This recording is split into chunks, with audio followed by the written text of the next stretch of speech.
This is the ERP Advisor. Today's episode, Legacy Software Review, Oracle E-Business Suite.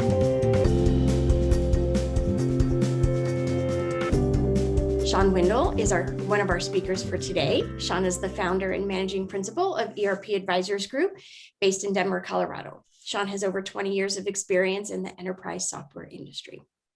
Doug Ham is our guest joining us today. Doug is a principal consultant with ERP Advisors Group.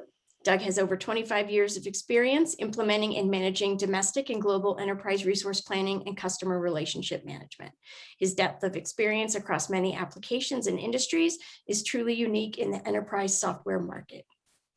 On today's call, we will discuss what the future holds for Oracle E-Business Suite and provide guidance to existing customers on whether they should stay the course, consider an upgrade, or evaluate new options for ERP systems. Excuse me. Welcome, Sean, Doug. Thank you for joining me today. Thank you. Yeah, thanks for taking the time. It's good to see you both. Okay, so today we're continuing our series discussion on the different legacy software applications. And E-Business Suite has been around for quite some time now. And it seems to be a good fit for a lot of organizations because of what it does overall and what it can provide. And before I dive into like the questions for today regarding EBS, I was just gonna ask quickly, like, what are your overall thoughts on Oracle E-Business Suite? Sean, do you want to begin? Sure. Yeah, I can. I was actually just looking to see if I could find when E-Business Suite was created. And there's different things out here. So, I mean, we're talking Oracle initially launched its application suite with financial software in the late 80s. Oh my gosh. So that's from Wikipedia, right? You never know if Wikipedia is right. But these applications have been around a long time. I'm not going to date anybody like myself on this call, but almost as long as we've been walking around here. So Oracle E-Business Suite has always been the stalwart in the industry, right? Like, there's other apps we're going to talk about most of them this summer, but Oracle, really was built on the relational database management system of Oracle, right? And then built the business apps on top of the database, and it works. And it's a solid product. It's a very good product. It's good in some industries, when you think about services, even manufacturing, financial services. There's lots of industries actually that Oracle is really well suited for sure. And a lot of nonprofits, government agencies, municipalities of different kinds around the world run their organizations on Oracle E-Business Suite. So we're talking about a really, really solid application. Now it has sort of, has it lived its life? Is it at the end of life? I mean, we're going to talk about that a little bit more today for sure. But man, that's good software, right? It's industrial, big Fortune 50 companies are run on Oracle, all the way down to smaller organizations. We did a Oracle E-Business Suite implementation several years ago because of some feature functionality for government sort of support that it has. So we like the product, but like several other products at Oracle, it is somewhat considered a legacy application where the future is not very cloudy for that product. And right. Oracle knows that and has sort of rewritten the platform for the cloud called Oracle Cloud ERP. So what do we do when we're running Oracle E-Business Suite? That's what we're going to talk about today. So just with that backdrop, I mean, we're talking about a really good app that works for a lot of industries, a lot of bigger companies, even down to smaller companies, government agencies. Again, solid software, very solid. Yes. Well, it's like anything, right? Like anything good has to come to an end at some point, right? And then you have to be able to adapt and change with the times. And if it can't, then something else is going to take its place, right? Yeah, and Oracle has adapted. I mean, Doug will talk, I think, more specific about this. They've adapted e-business suite, but if you're buying a brand new app today, would you go to e-business suite? Probably not. Right, So right. there you go. There you go. Well, And again, I'm always worried about, oh, what if people are listening and we're wrong? Please email us, call us. right. My cell phone number is everywhere online. Call me, tell me what we're doing wrong here. But our impression is that Oracle reps don't get paid if they sell EBS. That doesn't Interesting. happen. So there you go. Interesting. And again, if I'm wrong, tell me, but that's what we have observed. Yeah. Well, that leads me to my first question, Sean. You gave us a little bit of background on EBS, but maybe can you dive in a little deeper? And then can you give us your thoughts on EBS versus like how it compares to the new modern ERP systems that are out there? Yeah, Oracle, like I said, sort of Oracle E-Business Suite is this huge evolution in ERP. Like, I mean, almost anybody who's done anything in ERP. I mean, I don't quite have as many years as Doug does in ERP, but I think I'm 25 in July, actually, it turns out. But, really, like we've done stuff with Oracle. Like if you've been around, you've done something with Oracle. You've implemented it, you selected it, you ran it, you supported it, you did a big migration project with it, whatever, right? Everybody's done something with Oracle. So extremely pervasive software around the world, right? But you've got that sort of three-tier client service architecture is sort of the basis. I won't get all technical, but you got the database, the application layer, and the logic, and then you've got the user experience layer, and sort of modified over the years. But what's interesting was when Oracle bought JD Edwards and PeopleSoft, and I was there for at least through PeopleSoft buying JD Edwards. But it's like boom, we got all three of these products now. So what do we do? So that was 2001, I think, as my dogs are reminding me. Yeah. Maybe 2003-ish, 2004, and the idea was that Oracle would merge all these products, right? And there would sort of be a new sort of a middleware platform. What they would do is they would fuse these products together. And that's where the phrase Oracle Fusion came from. Mm. And then we'd have sort of a hybrid platform that wasn't one of those three apps or JD Edwards World for that matter. And it was sort of going to be the new platform going forward. So all three of those, including EBS, it was sort of known even, 15, 20 years ago that it would continue and there'd be support for it for sure. We've got some updates on that today too, but that it wasn't going to be the go forward platform for Oracle. So that's all I'll say for now. Does that make sense? Yep. No, it makes total sense. And maybe Doug, you can talk to that a little bit too, just from your experience through the years, but then also like, didn't you recently just have an upgrade project where you worked with eBusiness Suite? Can you share with us a little bit about that? Yeah, sure.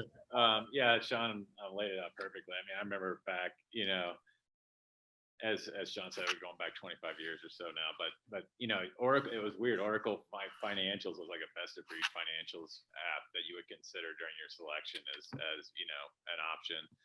Then they started acquiring companies. You mentioned the JD Edwards and PeopleSoft acquisition, and they also added other apps, and they were kind of a Frankenstein there for a while. It was like just a bunch of parts put together on the relational database platform, but they've come a long way, I think, on the EBS side in terms of providing a suite that's I mean, in fact, we just went through with one client, and they're really, on paper anyways, one of the only apps that provide that kind of breadth of solution. We were in the financial services industry in this situation, but anyways, I just wanted to add those comments to the history. But yeah, it's a really interesting kind of historical timeline that Oracle has, and they're still here. So yeah.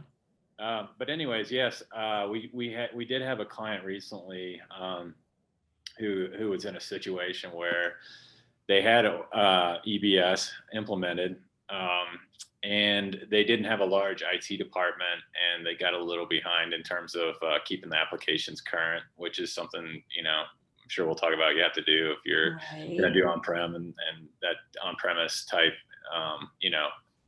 implementation and management.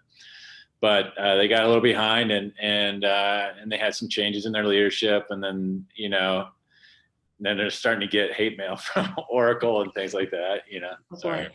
edit that out. I don't know. It's true. Yeah, it's true. And so then they're trying to figure out what to do. And so we came in and just provided some advisory services on how to proceed and maybe how to think about a roadmap or a series of little projects to get them out of that situation. Yeah. Well, that I think we talked about this on our last call, that if you don't stay consistent with the upgrades, there comes a point where they won't let you upgrade anymore. Is that right, Sean?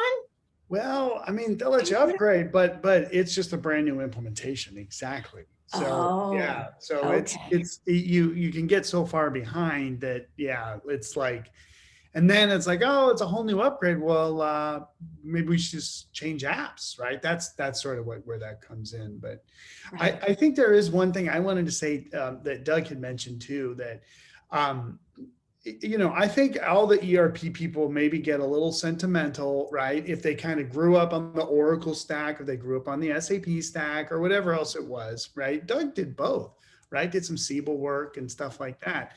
But when you look at how big the ecosystem of Oracle is, right? Not just the company and thousands, tens of thousands, maybe even bigger now of employees right now work at Oracle, but how many people worked there and how many people worked with these products and how many partners there were, like independent entrepreneurs. Hey, I'm going to go start a firm and we're going to go implement Oracle EBS. Like I worked with some guys at Arthur Andersen Business Consulting that did that. They went and started a great firm and, they grew it. And then they all have gone off into different products, right? Like that is the thing about Oracle that I love probably the most, is that the company has really changed lives, not just entities, organizations, businesses can actually run, they run their business on Oracle. I think that was a motto back in the day, as a matter of fact, the largest enterprises run on Oracle or something like that. But like all of these individual peoples and families and, men and women who worked around this product that, basically fed their families off of all this work with that Oracle EBS product. So I get a little sentimental when I think about that. But now going back to what you're saying, okay, let me kind of come back to present time here about differences. So Oracle is, it is based on the sort of a three-tier, sort of a classic, sort of a legacy architecture. And most of the applications that are coming out right now are not that way. We're going to talk about this a lot this summer, that the cloud-based apps are just fundamentally built different. They're just built for a different model. They're built for multiple companies to be in the same database, but security keeps them separate and all that. And it's a much cheaper way for the vendors to maintain their products. And it's easier to deploy. The upgrades are a lot easier, but they're kind of forced, and you don't have to take them. Oh, that's not true. You're going to have to take them eventually. Right. It's just on a call with a vendor this week, and they're like, oh, you don't have to take them right away. So that's what gets away, like you were talking about, Juliet, with this old, they won't even let us upgrade. That doesn't happen with the new architecture. So So there is sort of this movement towards the cloud-based apps, and I mean even Oracle's done that with cloud ERP. So you got it. Yeah. And there was So- in that. go ahead, Doug. Oh, I'm sorry. Yeah, No, that's go ahead. great. You brought up Juliet. To Sean's point, they just it's just not part of their core business. I don't think they're unique in this. And when I say this, IT application, management, maintenance, currency, all that, it's not necessarily part of their core business. So they just kind of got behind. And, so they're on EBS 12.1, and now, they're getting these letters and they got to get off of it or convert to the cloud, as Sean just mentioned. And then, once that premier support expires, then you kind of, they have sustaining support, but you sacrifice a couple of, you take on some risk there with some, just lack of like legislative and regulatory updates that you would typically get in the premier support. You can do that, or you can stay on premise and add kind of what they call a market driven support, which is just some additional support that you can pay for through Oracle to cover those risk areas that I just mentioned, or you can go over to the cloud and kind of move in that but so in this particular scenario, just to close this out, they they had a situation where they really didn't have time and the resources to go necessarily directly to cloud. So they're we laid out a scenario where they could buy some time and stay current, minimize risk, and get to a currency, get up to speed, get up to the latest version, 12.2, and then continue to look at conversion to cloud that made sense for them. So anyways, I just wanted to close out that case study with that. That's the scenario they faced. Yeah, no, that's perfect. And with that said, Sean, I'm sure there's people on this call or just lots of businesses, CFOs, organizations that are, hey, if it's not broken, why fix it? And, with nostalgia aside, what you mentioned, like if it's doing what it's supposed to be doing, okay, great. But I'm sure there's like hidden costs or different issues with maintaining a legacy software. Can you speak to that a little bit? Yeah, there's probably kind of three aspects to that. The first one is, well, let me, even before I get into those, actually it is nostalgia, to believe it or not, where I think a lot of organizations, IT directors, folks that are running these in Oracle installation, it's not easy stuff. So if it's not working, they're like, I got sales trying to get us over into whatever application, and there's this product over here and everything else. ERP is okay and accounting is okay. I'm just going to worry about something else right now, right? I got my job's a day and a night job. I don't want to add a whole ERP project that's going to get me fired if it doesn't go well, right? So there is a little bit of like, don't fix what ain't broken for sure. But like you said, the hidden costs, maybe there's so it's sort of a normal thing is what I'm just trying to say. That's why I wanted to go through that. Totally normal.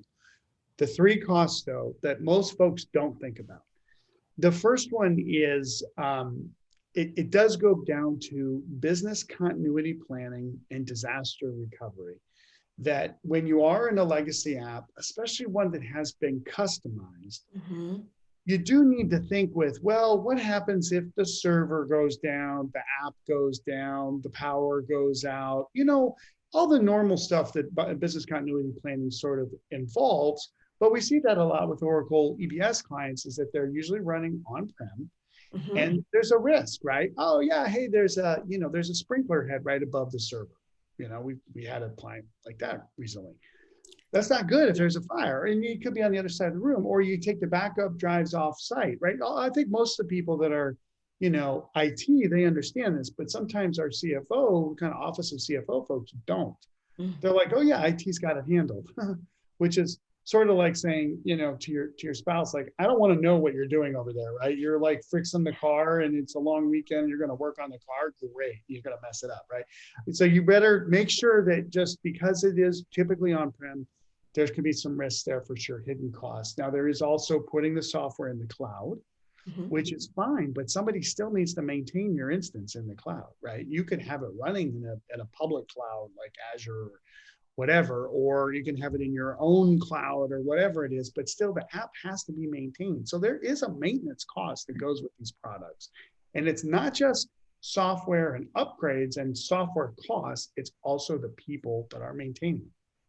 Oh, wow. Those people can get nostalgic and they can want to stick it out because of their jobs, right? So that's the first one. The second one is a little bit of the opportunity cost of not having software that is more modern, that's handling things out of the box that Oracle E-Business Suite, when we implement it, wasn't able to do. So something even as simple as expense management, it's a great example. Lots of little, like, we used an app called Tally for expense management, right? We had another one, but they were very political in a wrong way, so we got rid of them. But that little app, you take a picture, it scans in the app, it sends it to the accounting system, super easy, right? Now Oracle has iExpense, it's called, but that's a big product, and and then you got this little thing over here, big thing over here, little thing over here, and it's sort of hard to use iExpense. It's built for very big kind of, and lots of people in here, thousands and thousands of people. What if I'm a little smaller? My employees aren't as sophisticated, whatever. we might not be using it. Actually, a client we were at, Doug, I think they had iExpense. Now they had some people using it. COVID changed it. But you know, that's one thing. You can get really easy functionality in some of these more modern day apps. And so then if you're not using that, well, then somebody's got to help people with the manual process that they are doing, and maybe they're trying to do in Oracle today. So it's you're losing money by putting money into maintaining kind of old processes that if you would just go to something that's even free, it Right. might solve that. So the product isn't being as enhanced in the marketplace as a lot of other products are. There is still a product roadmap for sure, but are we really looking at sort of that really like bleeding edge functionality that's going to save your people time? Not so much. It's kind of already, you know, the basics are in, so why change it? The third area of sort of hitting cost is definitely, well, there's a third and a half. I just thought of one other that I really want to mention, which is, you know, not a lot of people coming out of school use the Oracle e-business suite. Oh, that's a good point. Yep. So now you got all these new people coming in like, oh, I don't really know how to use this. It doesn't look like, you know, my Wells Fargo site or Amazon. Right. There is definitely a cost of getting people up to speed with how to flow through those screens, which again, a lot of sort of client server based apps, this is the same problem there. They don't flow like some of the newer ones. But the last one, and I think it's probably the most important, is what does happen when Oracle does shut down support on your version, right? Like Doug talked about before. Mm-hmm. Like you said, sort of regulatory updates, compliance updates, 1099s get changed every once in a while, right? The vendors say, hey, you're paying support, here's the fix for that. That's fine. But there is also like security patches and there's other bugs, believe it or not, after 40 years, right? There's still problems that are found in those applications. So we have to, so by not getting those, you know, as your version is not upgraded, there's basically sunsetted, right? Go Right. back to our title. The risk is that something major happens and your entire business is running on this product. Frankly, that's the whole reason why we wanted to do this whole series this summer, is because being at this last client, their whole business runs on Oracle e-business suite. Like if that thing is down, I mean, they are Right. dead in the water. It's not like, oh, we'll just pull out a pad of paper. It's like, no, we can't find the serial numbers for the warranty items that we just got called in from the customer and they need 10,000 more. We don't know where they're at in inventory or when the factory's going to ship them, or are they on the boat, or are they wherever? Like there's nothing. And Yes. that's where it's like, not okay, right? Because the app goes down, something stupid, right? Where some damn hacker does whatever, and you know your business just shuts down, and that's unfortunate. That's when people get fired. That's when the That's you know, right. well, I told you so's come up, and we shoulda, woulda, oughta, coulda on all this other stuff. And so just talk about it. Talk about the risk, right? I think if there's one thing Doug and I would say is, you know, let's just talk through what the risks are and then have a game plan for how to handle them. You know, Right. there's other support options in the market, like Rimini Street, that's like, we give us you're tired and you're weak and you're poor Right. ERPs and we'll support them, and they do it and they're great, right? That's right. Fine, go there, you know, figure out some option that's really going to cover your basis so that, again, that hidden cost of the app goes down and you're losing tens of thousands of dollars and hundreds of thousands of dollars, That's right. millions of dollars. You know, don't let that happen. It just doesn't need to happen. Well, I think you mentioned it many times in there. It's knowing your options, like just knowing what's out there. And then you can make an educated decision for what's best for your company rather than being forced to make a decision because something tragic has happened, right? That's exactly it. Yes. So, Doug, you touched on this briefly earlier about Premier support for EBS. Like, can you talk a little more in depth about like depending on what software version or configuration an organization is running? Can you share with us your thoughts on that? Yeah, you know, I mean, it's really nothing more than Premier support is is the I guess full package support. That's what Oracle calls it. I didn't, Sean, you can tell me if I'm off base here, but I don't. It's from what I've seen, it's not unique across different applications. They'll have a level of different levels of support, and that's, one of their highest levels. And so as we just talked about, the key consideration is just when Oracle isn't providing their level of support that you're used to, you need to know what you're taking on as risk.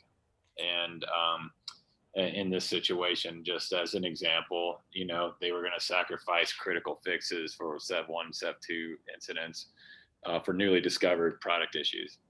And so that may be okay for a couple of months, may not. Depends also how your IT staff, who you're using to help support the application. And then the other thing, we've already touched on this a little bit, but just quickly, the security patches and updates, those kind of stop, and so do legislative and regulatory updates, payroll tax updates. So you have to kind of look at all of the things that you might be missing out on, or you might be used to receiving, and now you're not, and then decide, once that goes away, what option makes the most sense. Can you get by without those things and incur that risk for a period of time until you can figure something else out? These are all kind of real rubber meets the road kind of decisions you have to make. Or as we just talked about, do you get some additional support, an incremental kind of service that you can add to it to help cover some of those risks? And then I think Sean mentioned this as well, but just in summary, there's always providers out there that you can go to, trusted providers and partners that will, for a fee, help you cover those risks as well. Right. Well, we just had a comment come in that I think fits perfectly. It says, I know that a lot of on-prem users think they are more secure because the server is in-house. What they don't understand is that they could never spend the type of money that a cloud company spends to secure their clients' data and environment. It's true. I mean, if you don't mind, Sean, I'll just jump in on that, because as you were talking, that was a great discussion on the total cost of ownership. Really interesting. On the other side of it, and that was a good question, it plays right into it, but I think there's a perceived, and this might be my ERP, on-premise emotions coming out, but there also can be a perceived lack of control, in security or in the integration perhaps, or, in just the uptime, those are all kind of perceived and or real kind of situations. But anyways, that was a thought I was having as you were talking, Sean. Yeah, I think the reality when we look at Oracle E-Business Suite, and I have a lot of respect for Larry Ellison as a technology leader. I think a lot of decisions I've watched him make over the years made sense. And even Oracle in general, with acquisitions and the way they run the business, it's tough. I know a lot of sales reps that sell at Oracle. It's hard. It's a tough game, but it makes sense because they want to make money. That's great. You want to make money. Well, you better sell really good software, like the best software, and then people buy it. And so there's a good model there. And so you can look at the movement and the money that Oracle has put into Oracle Cloud. And it's billions and billions of dollars. Right now, they've also bought NetSuite, and as another investment there too. And if you look at the growth and you sort of read between the lines on the press releases, there's a lot of growth happening on that product. Now, it could be a teeny tiny company, or it could be a huge company that's running NetSuite. We don't know the ins and outs of that, but Oracle's bet on the future is cloud. That there's no question. I mean, it's a very cloud-based company. There's a ton of other products, infrastructure products that, most of these cloud apps, what do they run on? They run on Oracle infrastructure. So, Oracle is much bigger than just Oracle E-Business Suite. But for the purpose of the call, because there's a lot of clients that are sitting on this product that are like, what do we do? So I think, to Doug's point, keep those three key ideas in mind on what some of the options are, for sure. Right. Well, with that said, from your experience, if you were brought into a client, what are the arguments that you would bring to the table for changing to a new modern ERP rather than having them stay with EBS? it always, as always, right? I had a great accounting professor, and he said the right answer to every question is it depends, except on his tests. He wanted more than just it depends on Of it. course, of course. But it does depend, right? Like for this particular client that Doug and I were just with, we said stay. Yeah, and Interesting. yeah, one of the reasons is, I mean, we look at the strategy, the people, the processes, and the technology, right, Doug? Our four little kaleidoscopes that we spent a lot of time with this week with another client. But we really sort of look at how does a change in enterprise software support your strategy? Like, are you growing a lot? Okay, you are good. And your people are pretty tech savvy and your business processes are pretty straightforward. And, you've got a good tech stack in place. Okay, well, that supports a change just generally, not just about EBS, but just generally. So we do look at those general components first, because if an organization isn't growing, and the people are, pretty like, static in what they're doing, not a lot of change. And the business processes are maybe super complex. I mean, that's how this one client was. They customized quite a bit in EBS. And we're like, ooh, yeah, you can do this in a different product, but you don't have to yet. Now, here's the stages that you could go through to get there. But often when we go to a client that is running EBS, I'm trying to think of some of the really unique things that we've seen. They may be behind on some upgrades, like we've talked about, and they want to get up to date. Usually, what drives this is a change in leadership, Oh, right. where a new CFO came in, sort of like what we experienced, Doug.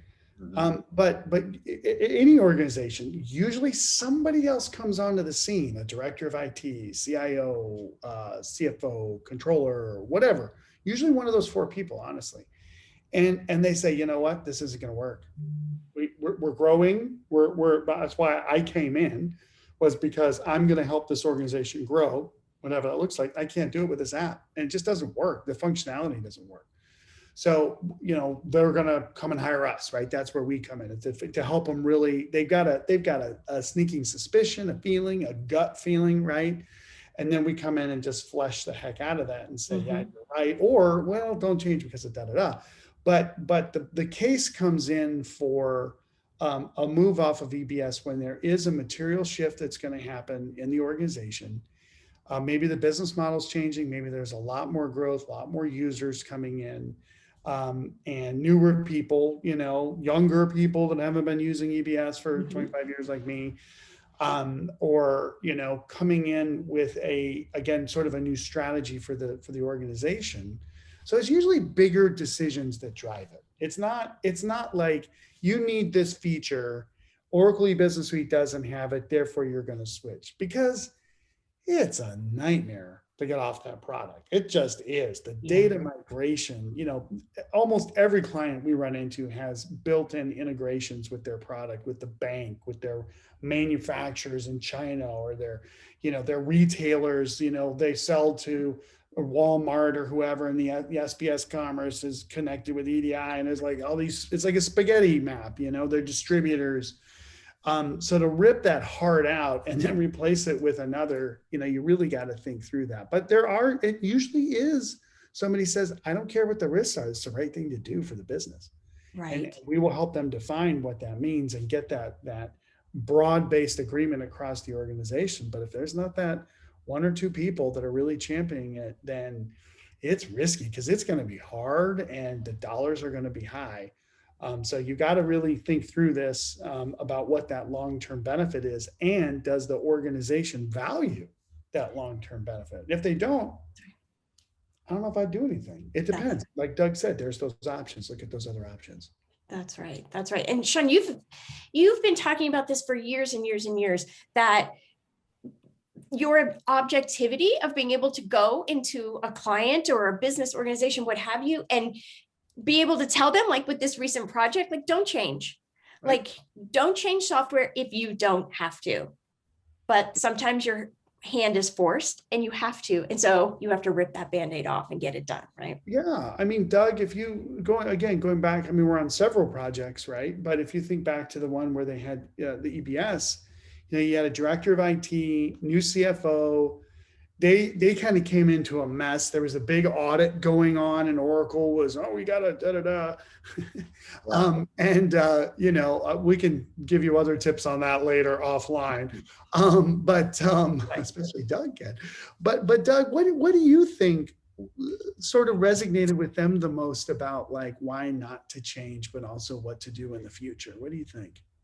Yeah, I think, we went through and we conducted interviews with the people that were actually using the application, and that's always a part of our process. But, in this situation, it was really telling. I mean, it wasn't like, we can't stand the software. It's too clunky. It's too old. We can't, it's like, well, we're just using this part and then we don't really, so it ended up being a story that was more around optimization of what they're currently using and getting business value out of what they already had in place and they were already paying for, as opposed to taking on the risk of migrating to something brand new. Yes, they were up against it on the timeline. I mean, they really didn't have time to do anything major in terms of converting to the cloud or even doing an upgrade. They couldn't even do the upgrade really in the timeline that they needed to do it. So that's why I just kind of going back to some of the things we were talking about at the beginning, Juliet, is that the roadmap, laying out a roadmap is really important. And I know it's kind of an overused term, but in my mind, it includes things like, depending on what your objectives are, it includes things like your upgrade path. When are we going to have this? It's a little project, an upgrade's a little project, and when are we going to apply certain patches? When are we going to do this particular project to help optimize our billing system and take, and then you kind of lay those all out and kind of manage it that way. And I would argue, Sean, that even in a cloud situation, that's a good idea, but it's definitely required in sort of the on-premise scenario that we were just talking about. It doesn't mean that just because you're on EBS or, some of the older, more classic applications, that's bad. It just means that, you got to look at all the factors involved and see what makes the most sense for your organization, I think. Right. Well, Doug, with that, whether we're talking about EBS or not, just legacy software in general, like can you speak to some of the benefits and features of upgrading to a cloud ERP? Yeah, I think we've touched on a couple of them already, but the idea of predictable costs, and I do actually like the idea of the idea that you're always on the latest version. I mean, it's a huge undertaking to be thinking all the time about what's my upgrade path, and I got to do these intermediate upgrades along the way. And in a cloud solution, the idea is that you're always on the latest version. So the upgrades tend to be a little more, I don't want to say transparent, but they happen, and you're always on the correct version. I think, and Sean was talking about the cost of ownership, predictable, maybe potentially you have to look at it long term, but potentially a little more affordable as well.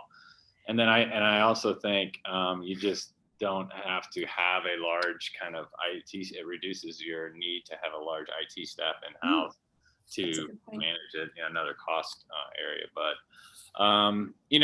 I think those are some of the real pros. And just one last pro, accessibility. As long as you have the internet connection, right? In theory, you can get to the application. So, Sean, when we're working on with our global client, they, that's a real factor, and they're gonna get benefits from that for sure, because they don't have that right now. They have talk about old. They have a very old application, and they've grown into a global organization, and so they're dealing with those kind of things. And I think accessibility is a real plus.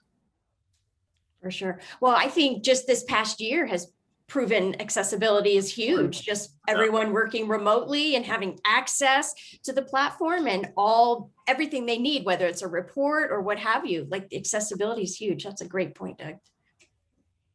Yep.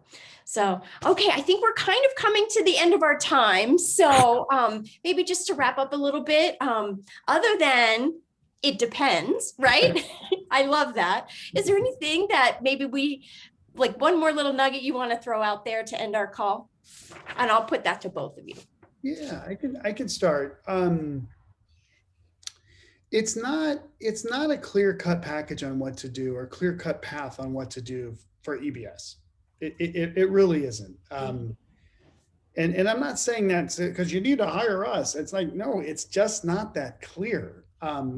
Partly because Oracle has made a stance that they're going to continue to support this product, at least certain versions through 20 something.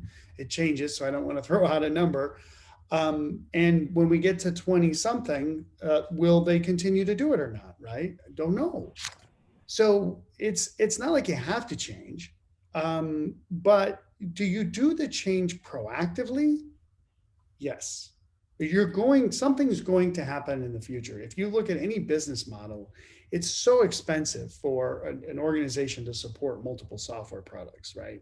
So we know that product is not going to be here in 5 years, 10 years, don't know, right? Hey, if you're the director of IT and your watch is done in 3 years, or you're the private equity firm that just bought this company, and you're going to get out of them in a year and they're on EBS, do you change? No, don't go through it, right? But if you're looking at future, if you're looking at growth, you're looking at a new business model, you're looking at new leadership, you're looking at some instigator that is really like towards, like, I'd say more survival, like higher survival. How do we grow? How do we make more money for shareholders? How do we offer better services to our constituents if we're a government or municipality? How do we do that? Software has that capability, and the apps have gotten better, much better over the years. And there's a lot that you can leverage. You just got to look at it proactively. That's the biggest thing that I would say, Juliet, is don't get be surprised, right? I mean, the people that listen to this won't be because they're hearing it. But, all the folks that are on EBS, oh, I can't believe this, like, come on, guys. Like, if you didn't see this coming, you've just been asleep at the wheel. Don't be asleep at the wheel. Have a plan, be proactive, look at the roadmap, like Doug said, and then just follow it. And then be willing to, maybe we get it wrong, maybe things change, but at least you have something that you're guiding and you can tell your boss that you're watching out for. There you go. Doug, any parting words? No, I think that's a good summary, and yeah, just the idea of looking at your situation and then looking at I'll say benefits and risks of the different models that you have available to you, and doing and trying to do what makes the most sense for your business, and both in the short term and then looking ahead in the long term with your roadmap and all that. I think that's the key nugget from my perspective. That's perfect. Well, thank you for sharing your expertise and your knowledge. I appreciate it. So thank you. Yeah. Thank you. Yes. Thanks for joining us.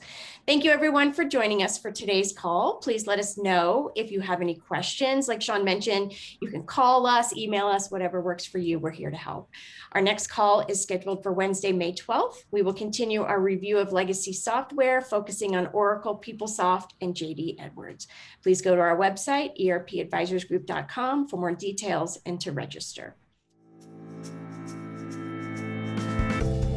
ERP Advisors Group is one of the country's top independent enterprise software consulting firms, advising mid to large-sized businesses on selecting and implementing business applications, including ERP, CRM, HCM, business intelligence, and other enterprise applications, which equate to millions of dollars in software deals each year across many industries. This has been the ERP Advisor.